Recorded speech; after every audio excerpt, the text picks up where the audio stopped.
Oke, selamat siang semuanya ya. Hari ini kita masuk ke materi tentang teknologi informasi dalam manajemen rantai pasok. Ya. Jadi yang kita ketahui adalah teknologi informasi ini adalah bagian yang sangat penting dalam supply chain management, di mana teknologi informasi ini merupakan bagian yang terintegrasi. Kemudian kita ciptakan teknologi informasi ini untuk mempermudah ya, alur komunikasi antar setiap kegiatan dan jaringan pendistribusian informasi yang berhubungan dengan pelaku dari sistem tersebut. Jadi dengan teknologi informasi yang ada ini, ya berarti kita akan mempermudah ya alur komunikasi ya antara setiap bagian-bagian yang ada dalam supply chain management ini. Alur komunikasinya ini harus jelas.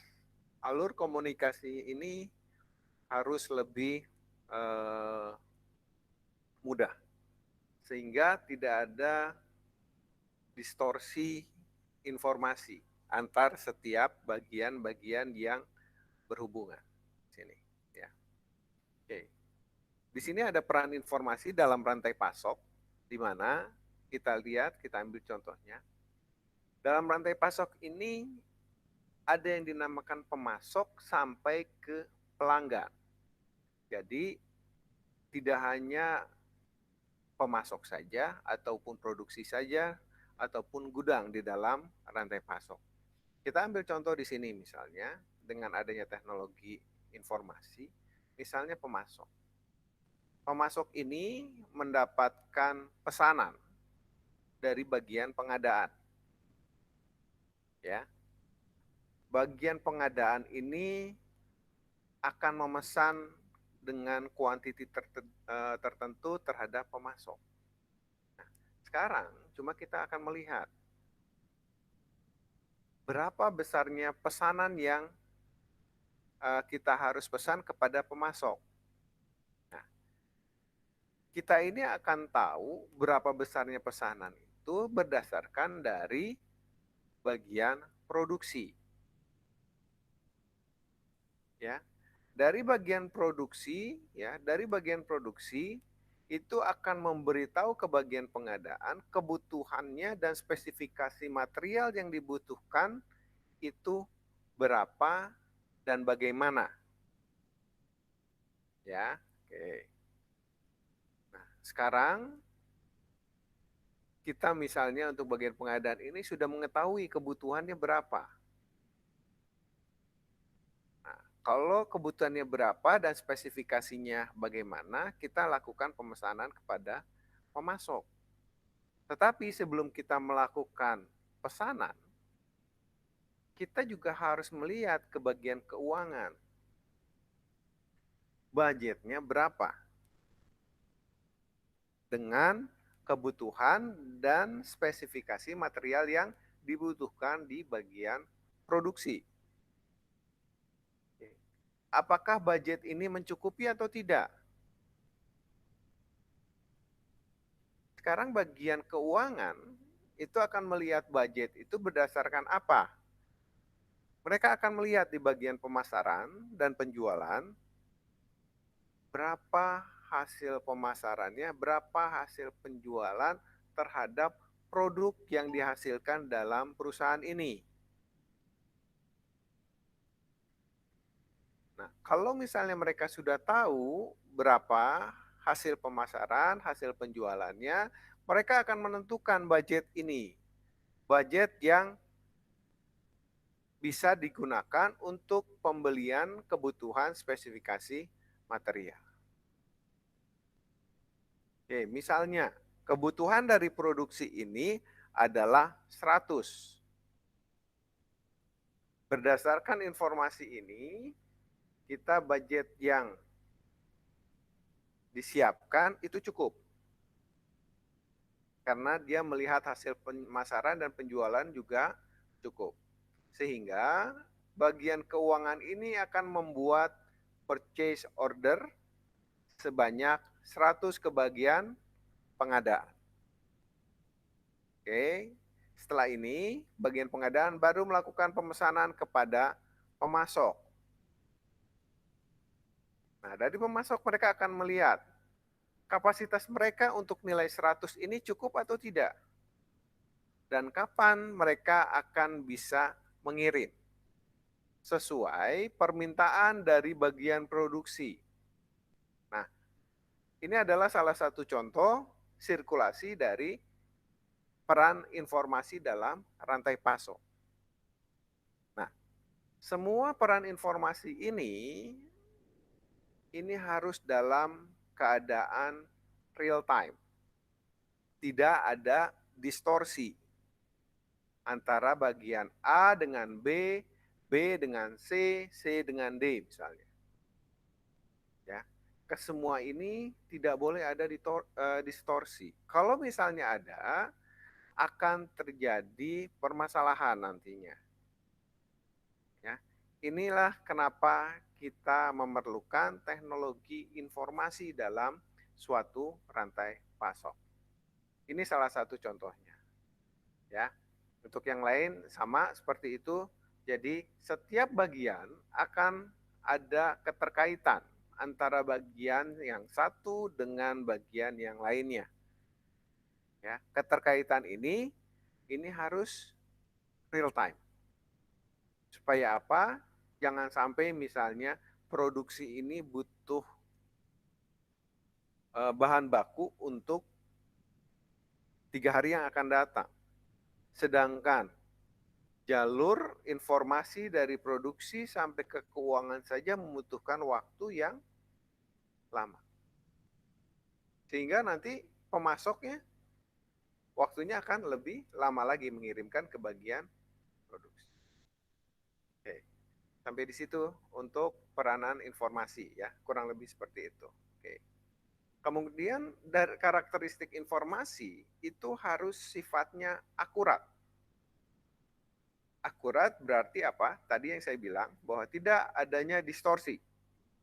Jadi gambarannya harus benar. Kebutuhan 100 itu harus akurat 100. Tidak menjadi 102 ataupun 98 misalnya. Seperti itu. Akurat. Kemudian tepat. Tepat adalah teknologi informasi pada supply chain akan membantu dalam pemilihan keputusan yang lebih tepat karena kekuatan analisis pada komputer akan menunjang pengambilan keputusan ini. Ya. Jadi teknologi informasi ini akan terus membantu kita dalam pemilihan keputusan. Jadi dengan adanya data-data kita bisa mengambil keputusan seperti apa. Dan keputusan ini tepat, ya, tidak salah dengan data yang ada. Kemudian adalah dapat diakses pada saat dibutuhkan. Informasi yang akurat adalah informasi yang dapat diakses pada saat dibutuhkan dan bersifat real time, saya bilang tadi. Ya, kita akan mengecek misalnya kondisi stok kita berapa.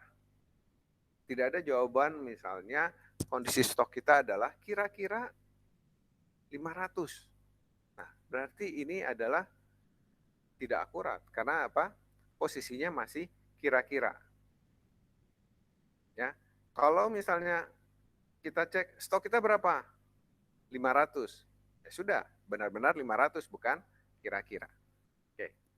Selanjutnya, dalam penerapan teknologi informasi di sini, ya, tujuannya adalah untuk mengumpulkan informasi. Collect information mulai dari produksi, pengiriman, kemudian menyediakan pola pandang bagi semua pihak dalam rantai pasok. Berarti terlihat di sini ada gambarannya. gambaran produksi sampai pengiriman butuh waktu berapa lama, kemudian prosesnya seperti apa, itu terlihat di sini. Kemudian juga menyediakan akses bagi seluruh data dan informasi yang ada melalui satu titik kontak atau single point of contact.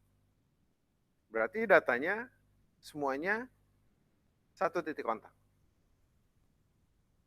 Datanya single point. Kemudian menganalisis, merencanakan, dan membuat trade-off berdasarkan informasi dari seluruh komponen sebuah rantai pasok.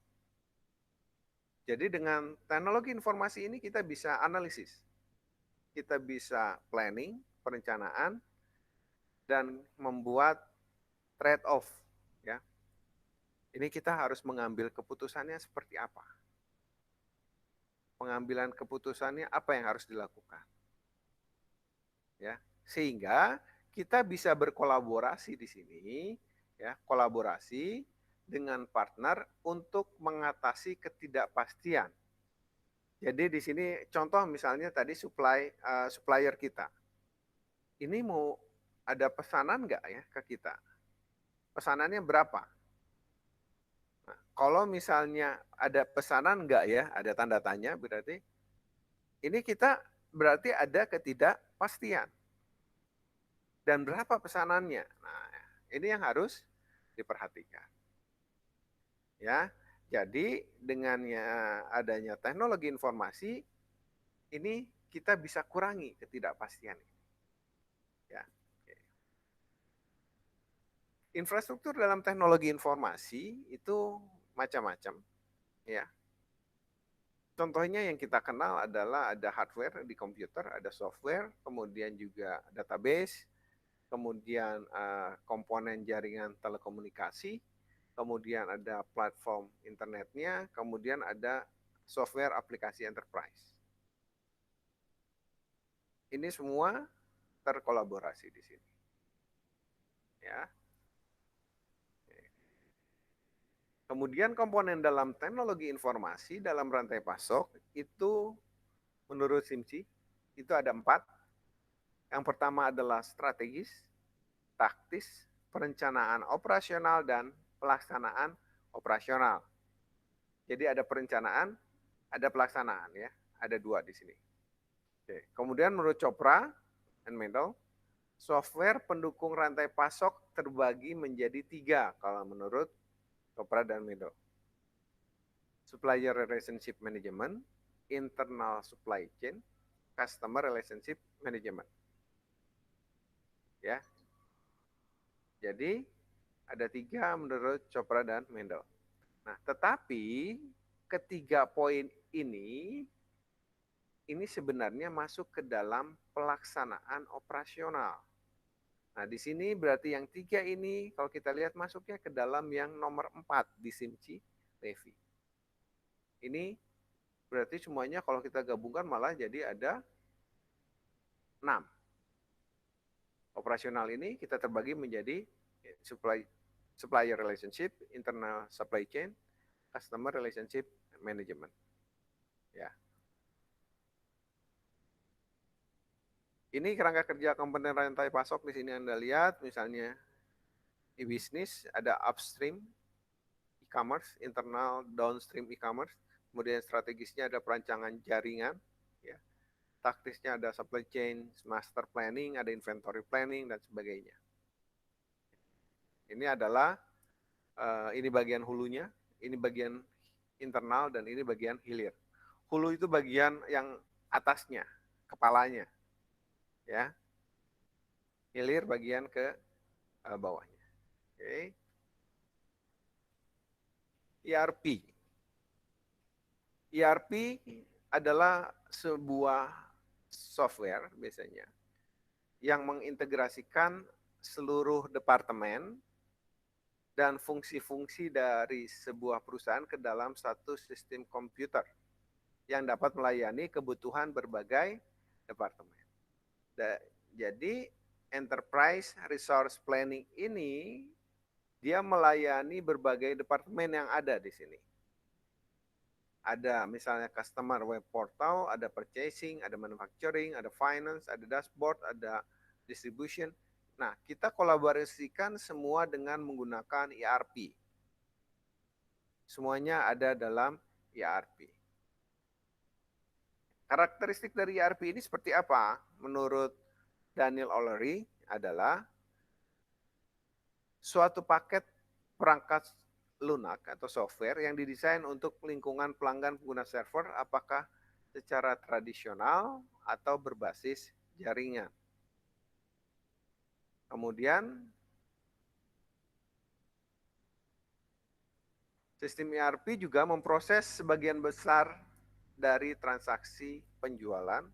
Kemudian ERP menggunakan database perusahaan secara tipikal menyimpan setiap data sekali saja. Jadi datanya kita masukkan input satu kali saja sekarang, ya. Contoh-contohnya seperti itu. Oke. ERP itu harus diolah lebih lanjut dengan menggunakan berbagai alat analisis seperti pendukung keputusan atau namanya decision support system untuk membantu seorang manajer membuat keputusan. Jadi ERP itu kita dapat kita olah data-data di ERP menggunakan DSS. Nah, dari DSS ini membuat kesimpulan. Nah, hasil kesimpulan ini bisa kita gunakan untuk mengambil keputusan. Jadi kesimpulan dari DSS dapat membantu membuat keputusan. Ya. Oke, DSS ini merupakan bagian dari sistem informasi berbasis perangkat lunak komputer, kemudian merupakan pelaksanaan atau wujud nyata dari teori pengambilan keputusan. Jadi kita kan ada ya teori pengambilan keputusan seperti OR atau manajemen science. Ya.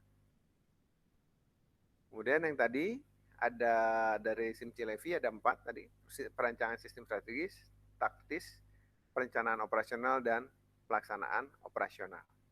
Oke, kalau perancangan jaringan strategis itu loh adalah alatnya ataupun analisisnya yang membantu manajer supply chain ataupun rantai pasok untuk menentukan kombinasi yang optimal tentang jumlah lokasi, ukuran, dan dari fasilitas.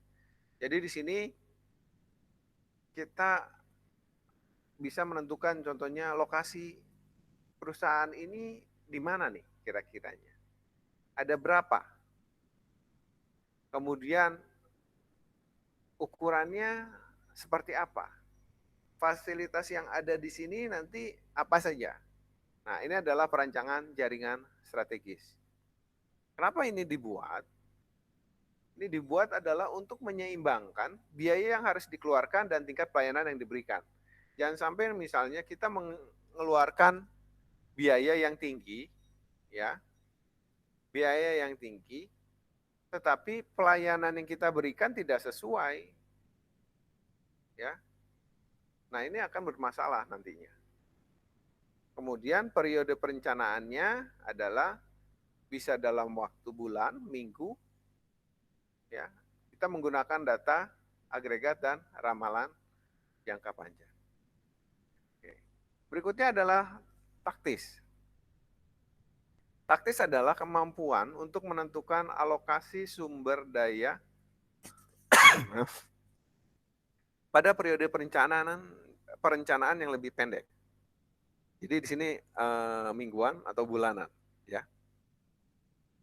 Di sini adalah membuat rencana induk rantai pasok yang mengorganisasi produksi, strategi distribusi, dan kebutuhan penyimpanan. Jadi rencana induknya gimana? Organisirnya seperti apa? Kemudian untuk memaksimalkan keuntungan atau meminimalkan biayanya bagaimana? Kemudian sistem perencanaan operasional adalah melakukan efisiensi terhadap produksi, distribusi, persediaan, dan transportasi dalam jangka pendek. Ya. Jadi dalam hal ini adalah biasanya harian atau mingguan, ya. Di sini penekanannya adalah strategi yang mungkin, bukan solusi optimal. Jadi kadang dalam menentukan strategi, sebenarnya kita dituntut untuk mendapatkan solusi yang optimal. Tetapi kadang solusi yang kita hasilkan juga belum tentu itu optimal. Jadi bisa terjadi kemungkinan solusi tersebut bukan yang optimal. Ya. Kenapa hal tersebut bisa terjadi? Kan perencanaan permintaan itu menghasilkan forecast ya. Dengan forecast apakah itu semuanya 100% akan real? Belum tentu. Berarti di sini adalah hanya sebagai analytical. Ya. Di sini adalah kita melihat forecast-nya aja. Perkiraan sekian, masih perkiraan. Ya. Kemudian ada penjadwalan produksi menghasilkan jadwal produksi yang detail berdasarkan rencana induk rantai pasok atau ramalan permintaan. Kita bikin jadwal produksi berdasarkan apa? Permintaannya sekian, misalnya 1000, tapi ini masih expected. Ya, belum pasti. Ya, misalnya kita produksi misalnya sabun. Ya, sabun mandi. Kita produksi 100 misalnya. Berdasarkan apa? Ramalan ini penjualan 100 gitu. Apakah benar akan 100? Ya, belum tentu. Ya. Tapi kalau kita nggak produksi, ternyata ada permintaan, ya repot. Ini yang harus kita perhatikan juga. Pengelolaan persediaan menghasilkan rencana produksi, kemudian perencanaan transportasi menghasilkan rute dan jadwal. Ya. Kemudian maaf, ada sistem pelaksanaan operasional. Sistem pelaksanaan operasional itu adalah menyediakan data, proses transaksi, akses pengguna, dan untuk menjalankan sebuah perusahaan. Untuk menjalankan suatu perusahaan itu kan butuh source, butuh sistem yang harus kita lakukan. Sistem ini meliputi berbagai macam sistem yang biasanya kita gunakan. Ada enterprise resource planning, ada customer relationship management, ada supplier relation, ada supply chain management, ada sistem transportasi. Ini kolaborasi semuanya. Tidak hanya kita berbicara tentang ERP-nya saja. Tidak bisa kita berbicara tentang CRM-nya saja.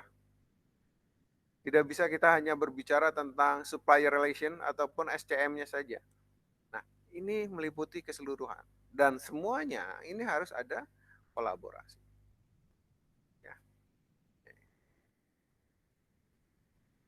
Customer Relationship Management itu adalah pendekatan untuk membangun, mempertahankan bisnis jangka panjang dengan konsumen. Jadi kalau kita berbicara tentang customer, jangan berbicara customer hanya untuk saat ini. Tapi kita mencoba untuk membangun bahwa customer ini untuk sekarang dan untuk ke depannya. Kalau kita memberikan pelayanan yang baik, kualitas yang baik, ya berarti ini akan jangka panjang. Di mana dalam CRM ini ada yang dinamakan pemasaran, ada penjualan, ada manajemen pemesanan, service center, dan sebagainya. Internal supply chain management ada mulai dari model sampai online analytical processing tools ya. Jadi model, DSS, query, kalkulator, statistical analysis, data mining, agent, artificial intelligence, dan sebagainya ya. Ini adalah internal supply chain management. Kemudian SRM, supplier relationship management, adalah kolaborasi perancangan, sourcing, negosiasi, pembelian, dan proses kolaborasi pasokan.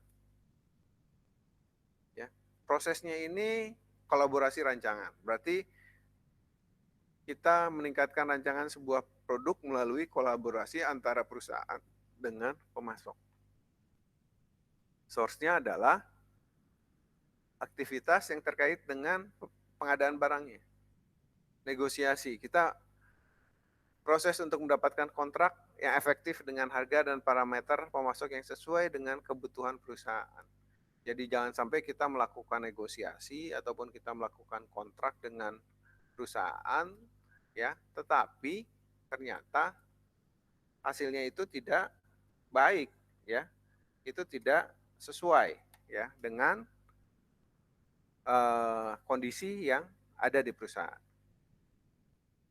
Pembelian adalah pengadaan sesungguhnya dari pemasok dan kolaborasi pasokan, ya. Ini untuk meningkatkan kinerja rantai pasok. Kemudian sekarang, ya, perkembangan teknologi itu adalah pertukaran informasi melalui media elektronik. Hampir semua bisnis untuk kondisi saat ini itu kita menggunakan e-bisnis dan e-commerce. Ya, Anda pun sekarang misalnya kita kuliah dengan online. Ini juga salah satu hal kenapa kita bisa demikian. Ya. Perbedaannya antara e-commerce dari segi pihak yang diajak berbisnis. Ada yang dinamakan B2C atau business to customer, ada B2B, business to business. Kalau B2C adalah hubungan perusahaan dengan end user, dengan pelanggan akhir. Contohnya di sini, Anda lihat di sini, ada end user, dia beli mobilnya kemana? Ke dealer misalnya. Ini B2C. Sedangkan business to business adalah hubungan antara perusahaan dengan pelanggan lain melalui media internet, misalnya di sini. Nah, bisa jadi pabrik ini membuat barang, ya, ini merupakan tempat bisnis. Nah, di sini supplier ini, supplier ban, supplier misal mesin, bodi. Nah, ini bisnis juga. Ini perusahaan. Nah, ini yang dinamakan business to business. Oke. Keuntungan kita menggunakan e-commerce salah satunya adalah meningkatkan efisiensi proses, mengurangi kompleksitas rantai pasok, meningkatkan integrasi, dan meningkatkan inovasi. Ini keuntungan kita menggunakan e-commerce. Dan ini sudah terbukti memang hal ini yang terjadi. Ya. Oke. Model B2B yang tergantung pada siapa yang mengontrol pasar. Ya, kita lihat misalnya di sini ada supplier oriented marketplace. Ya, supplier oriented marketplace misalnya pembeli individu maupun bisnis menggunakan pasar yang disediakan oleh pemasok. Misalnya kita ataupun Anda sekarang sering beli barang secara online, itu kan disiapkan tokonya sebenarnya. Shopee, Tokopedia, itu mereka menyiapkan toko. Ya. Nah, siapa yang mau supply ke Tokopedia ataupun Shopee, ya yang mau jualan, mereka masuk ke sana. Masuk ke sana, terusnya mereka melakukan transaksi di sana, nanti ada bagian keuntungan yang masuk ke supplier oriented marketplace-nya ini. Nah, kalau buyer oriented marketplace, pembeli membuka pasar elektronik pada servernya sendiri untuk mengundang pemasok potensial memberikan penawaran. Misal, ya, kita sudah punya nama sebagai memproduksi mobil, misalnya Toyota. Oke.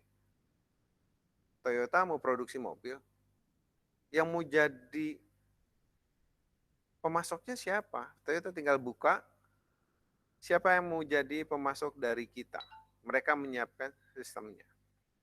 Itu akan banyak semua yang masuk ke Toyota. Berbondong-bondong ingin masuk sebagai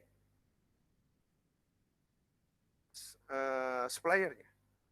Kenapa? Karena mereka sudah kenal dengan produknya. Mereka lihat Toyota merupakan potensial. Nah ini ya, ada perbedaan di sini ya.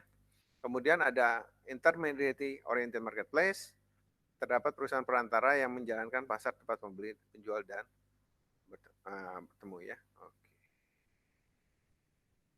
Oke, ini contoh-contohnya Anda bisa lihat di sini ada buyer oriented, di mana di sini buyer, ini ada sebelah kanan supplier 1, 2, dan 3, dan seterusnya. Kalau misalnya supplier oriented, posisinya supplier, kebalik di sini, buyernya 1, 2, 3 di sebelah sini. Ya.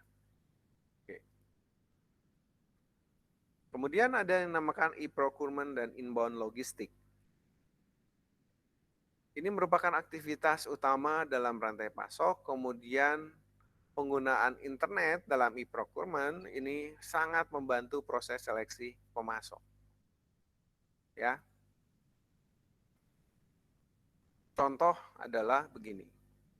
Misalnya saya baru baca beberapa hari yang lalu lah gitu ya. Kalau misalnya nanti Anda akan bekerja, ya, Anda akan mengajukan lamaran. Mengajukan lamarannya secara elektronik. Oke. Nanti pengajuan secara elektronik itu biasanya ada detail yang harus Anda isi. Ini fungsinya untuk apa? Kan saya sudah mengajukan surat lamaran, kenapa saya harus mengisi detail ini? Ternyata detail ini yang ada di dalam laman mereka, ini adalah untuk membantu mereka mensortir. Ya, mensortir supaya proses ini bisa lebih cepat. Bisa lebih cepatnya gimana? Oke, misalnya dengan adanya CV sudah ada, tetapi sebelum masuk ke CV, ini kita mensortir dulu. Mensortirnya apa? Dengan adanya pertanyaan-pertanyaan, dengan pertanyaan ini misalnya dijawab, ya, ini akan mulai tersortir semua. Misalnya melamarnya ada 100. Ini akan ranking mulai nomor 1 sampai 100. Sekarang kita butuhnya ada berapa? Oh, lowongan ini hanya butuh 5. Berarti yang akan dipanggil bisa jadi hanya cuma 5 atau bisa jadi 1 sampai 10. Yang bawahnya ya sudah. Tidak dipanggil. Kenapa? Ini untuk mempersingkat waktunya. Untuk mempersingkat waktu. Nah, dengan ini ya, di sini ada statement, dengan menggunakan e-procurement terjadi penurunan biaya mencapai 30%. Ya, kembali lagi yang contoh tadi, ya kita daripada harus panggil 100, lebih baik kita panggil 10. Selesai. Karena sudah terranking dan tidak membuang waktu lagi. Terusnya membantu perusahaan menjangkau pemasok lebih luas. Jadi tidak hanya daerah tertentu, jadi ini pemasoknya bisa misalnya seluruh dunia jadinya nanti.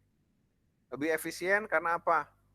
Pengeluaran misalnya kita harus kunjungin ke pemasok yang lain-lain misalnya untuk ngecek dulu, ini bisa dikurangi dengan semua dengan sistem elektronik seperti ini. Tadi ada inbound, ada outbound sekarang. Kalau outbound logistik di sini untuk pemenuhannya atau fulfillment adalah pengelolaan penerimaan order transaksi menggunakan internet semuanya. Ini adalah fulfillment, pemenuhan. Penerapan fulfillment menjadikan perusahaan bisa melakukan kontrol yang lebih baik terhadap penjualan, optimasi persediaan, dan kontrol. Ini semua sudah masuk ke dalam sistem. Ya.